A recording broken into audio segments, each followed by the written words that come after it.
అందరికీ నమస్కారం.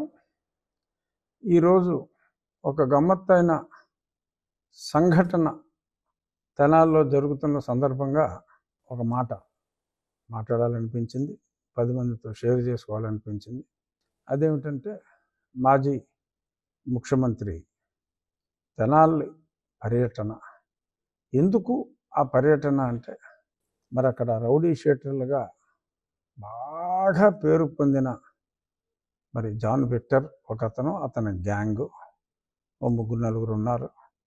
ఎన్నో కేసులు వాళ్ళ మీద ఉన్నాయి. ఐ థింక్ జగన్మోహన్ రెడ్డి ముఖ్యమంత్రిగా ఉన్నప్పటి నుంచి కూడా ఉన్నాయి వాళ్ళ మీద కేసులు. మరి పోలీస్ స్టేషన్కి ఎన్నోసార్లు వెళ్ళారు, వచ్చారు.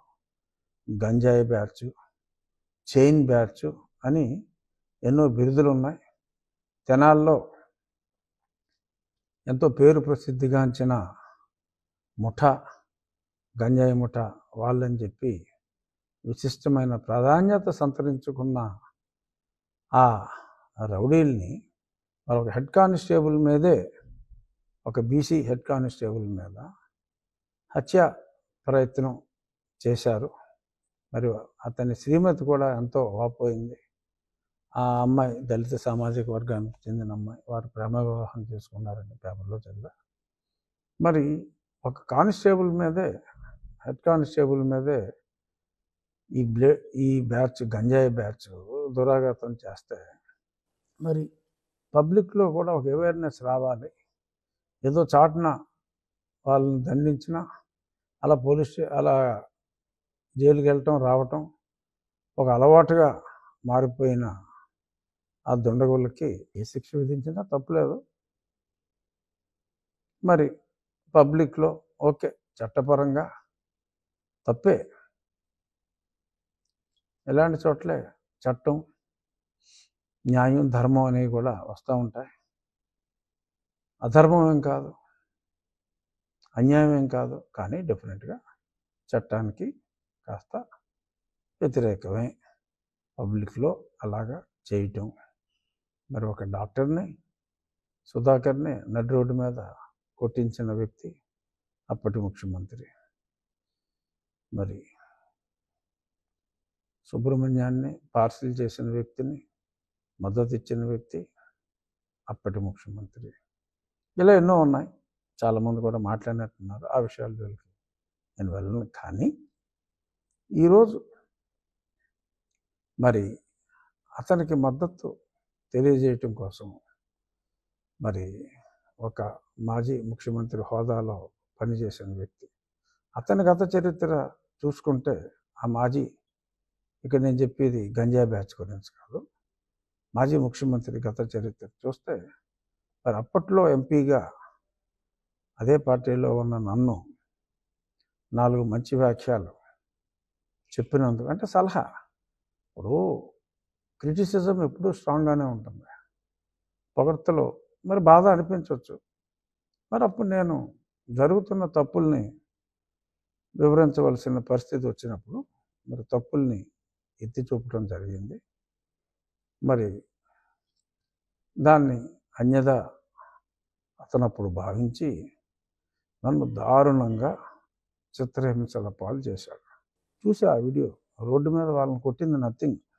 120 నుంచి 125 సార్లు నన్ను 5 విడతలుగా ఆ సునీల్ కుమార్ గారు పంపించిన బ్యాచ్ కొట్టారు. నన్ను జగనే పురమాయించాడు, అందులో ఏం డౌట్ ఏమి లేదు. ఇది ఇండైరెక్ట్గా నాకు ఏదో మూల లింక్ అయిన సబ్జెక్ట్ కాబట్టి ఉపసభాపతి స్థానంలో ఉన్నప్పటికీ నేను మాట్లాడవలసిన పరిస్థితి. సో నన్ను ఎంత చిత్రవత్ చేశారు ఆ వీడియోలు అన్నీ కూడా ప్రజాబాహుల్యంలో ఉన్నాయి. మిలిటరీ హాస్పిటల్ క్లియర్ రిపోర్ట్లు ఇచ్చారు, అది అందరికీ తెలిసిందే. ఇప్పుడు ఎందుకు వచ్చిందంటే, మరి దెయ్యాలు వేదాలు వల్లించినట్టు అన్యాయంగా నన్ను కొట్టారు. ఇప్పుడు దారుణమైన గంజాయి బ్యాచ్ని మరి కొడితే పోలీసులు వాళ్ళ మీద హత్యా ప్రయత్నం చేసిన వాళ్ళని పైగా తగుదనమ్మా అంటూ పరామర్శకు వెళ్ళటం, లా అండ్ ఆర్డర్ని ప్రొటెక్ట్ చేయవలసిన బాధ్యత ప్రజాప్రతినిధులది. జగన్మోహన్ రెడ్డి ఇప్పుడు ముఖ్యమంత్రి కాకపోవచ్చు, కానీ ఒక ప్రజాప్రతినిధిగా పులివెందుల ప్రజలకి ప్రాతినిధ్యం వహిస్తున్న వ్యక్తి ఇలా గంజాయి చేసే బ్యాచ్కి నోన్ శిక్ష పడి జైలుకి కూడా వెళ్ళి శిక్ష కన్ఫర్మ్ చేసి వచ్చిన బ్యాచ్కి తన మద్దతు తెలియజేయటం, మరి ఇది దిగజారుడు ఓట్ల రాజకీయానికి పరాకాష్ట. సరే, ఈ ప్రయత్నంలో అతను గతంలో వచ్చిన ఆ ఓట్లు కూడా రాని పరిస్థితికి వెళ్తాడు. రాజకీయాల్లో ఆత్మహత్యలే తప్ప హత్యలు ఉండవని చెప్పి సామెతలు ఊరికే రాలేదు. ఇటువంటి వాళ్ళని చూసే వచ్చినట్టుంది తెలుగుదేశం పార్టీకి, ఆర్ అన్ని రాజకీయ పార్టీలకి, ఒక్క యువజన శ్రామిక రైతు కాంగ్రెస్ పార్టీకి తప్ప ఈ రోజు ఎంతో సుదినం. ఎందుకంటే ఒక రాజకీయ నాయకుడు క్రిమినల్స్, ప్రజాకంటకంగా తయారైన క్రిమినల్స్ని పోలీసులు ధర్మం ప్రకారం శిక్షిస్తే, మరి వాళ్ళకు మద్దతుగా ఇటువంటి వెధవలకి నేనున్నాను అంటూ మరి అక్కడికి వెళ్ళి భుజం తట్టడం అనేది ఆత్మహత్య సదృశ్యం. This is going to be political Waterloo. Anyhow, ఇక్కడ ఇంకొక యాంగిల్ కూడా నేను స్పృశించాలనుకుంటున్నా. ఒక నిందితుడు పేరు జాన్ విక్టర్. డెఫినెట్గా John Victor can't be a Hindu.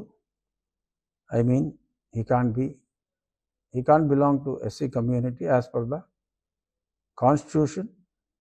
రాజ్యాంగం ప్రకారం మన సుప్రీంకోర్టు చెప్పిన దాని ప్రకారం కూడా మళ్ళీ కొంతమందికి డౌట్లు వచ్చి, నేను ఎన్నోసార్లు చెప్పా, మరి చాలామందికి డౌట్లు వచ్చినాయి. మన రాష్ట్రాల్లోనే కాదు, ఇతర రాష్ట్రాల్లో సుప్రీంకోర్టు కూడా తేల్చి చెప్పింది ఒకసారి మతం మారిన తర్వాత. మరి జాన్ విక్టర్ డెఫినెట్గా వెరిఫై చేస్తే తను బీసీసీఏ అవుతాడు. మరి దళితుడని చెప్పి మళ్ళీ రెచ్చగొట్టడం, ఇవన్నీ కూడా దిగజారుడు రాజకీయాలకు పరాకాష్ట. ఇక్కడ నేను గతంలో మాట్లాడిన అంశం ఈ అంశం కాబట్టి ఈ అంశాన్ని మరి నన్ను దారుణంగా హింసించిన వ్యక్తులు సరే ఏమీ చేయలేదు అని చెప్పి తప్పించుకోవాలని చూస్తున్నారు. సరే, ఆలస్యమైనప్పటికీ నో డౌట్ ఆలస్యమైంది. ఇప్పుడు వచ్చి సునీల్ కుమార్ని ఇంకా పిలవలా. బహుశా అతను వెనుకున్న, అతను ఊహల్లో సృష్టించుకున్న ఆర్మీని నిజంగా ఉన్నారని ఎవరైనా భయపడుతున్నారేమో నాకు తెలియదు. ఏదేమైనప్పటికీ ఇప్పటివరకు సునీల్ కుమార్ని పిలిచి విచారించకపోవటం డెఫినెట్గా అది సముచితం కాదు. బట్ ఎనీహౌ, చట్టం పరిధి ఎక్కువ, ఆలస్యమైనప్పటికీ న్యాయం జరుగుతుందనే విశ్వాసం నాకు ఉంది. ఏదో రామాయణంలో బ్రతుకు అట్లాగా ఆ టాపిక్ వచ్చింది. ముఖ్యంగా నేను చెప్పాలనుకున్నది, రాజకీయాల్లో ఆత్మహత్యలు తప్ప హత్యలు ఉండవు. ఏ ప్రభుత్వంలో అయినా లా అండ్ ఆర్డర్ బాగుంటేనే ప్రజలు సురక్షితంగా ఉంటారు. అటువంటి ప్రభుత్వాన్ని ప్రజలు కోరుకుంటారు. మరి ఇవాళ ఇటువంటి గంజాయిని కూకటి వేళ్లతో పెకిలించి వేయాలి అని చూస్తున్న ప్రభుత్వం ఒకవైపు, వాళ్ళకి తన సంపూర్ణ మద్దతు తెలుపుతున్న ఓన్లీ ప్రతిపక్షం మరొక వైపు.